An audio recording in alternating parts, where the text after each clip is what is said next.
I am Jerry Azuma, and this is To the Points, focused on primetime NFL matchup previews and bets. All right, guys, the Bears are at the Vikings for Monday Night Football. Minnesota is favored by a touchdown, and the total is at 44 points.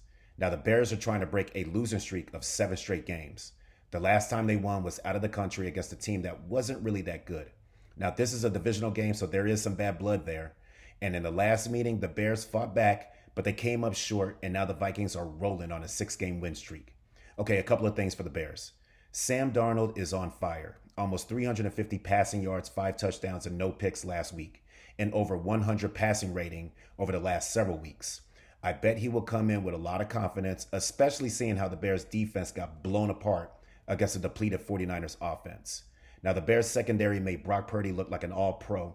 Please believe that Sam Darnold will come in and try to light them up early. Now, if the Bears' defensive front can't create pressure and make things uncomfortable, this game could get ugly like it was last week. Now, Justin Jefferson is dangerous and he will see his fair share of targets, but Jordan Addison is the guy. He could go off like the last time that they met, and TJ Hockenson can provide chunk yards with his deep route capability. Now, let's not forget about Aaron Jones. He's nice between the tackles, and the Bears need to have an answer for him. The Bears will have their hands full tonight. And if this defensive front doesn't get active, this game can get out of control. Now, the Bears need to be consistent and be productive on offense, starting with the run game first. I say that every single week. Establish the run and get those linemen hunting.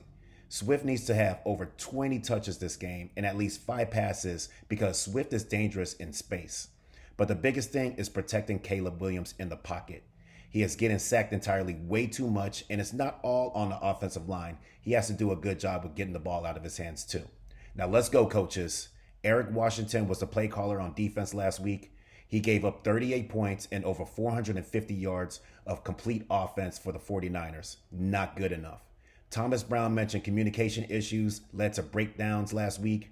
We can't have that. And the offense managed less than 5 yards of total offense by the half of last week's game in San Fran.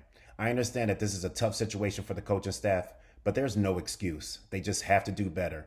Communicate and execute the game plan is all I want to see. Now let's get right to the points. The Bears have trouble on runaway routes by the tight end. Put some change on TJ Hockenson over 38 receiving yards, and also Jordan Addison over 54.5 receiving yards. In the end, this is a big divisional game for the Vikings, who are positioning themselves for the playoffs. The Bears are winless on the road for this season, and honestly, the Bears haven't done enough for me to trust them and get the job done in Minnesota. I do think that they will give a strong effort, but I don't think it'll be enough. With that said, I think that the Vikings will roll tonight. All right, guys, this has been To the Points. Thank you for listening. Make sure to follow and subscribe.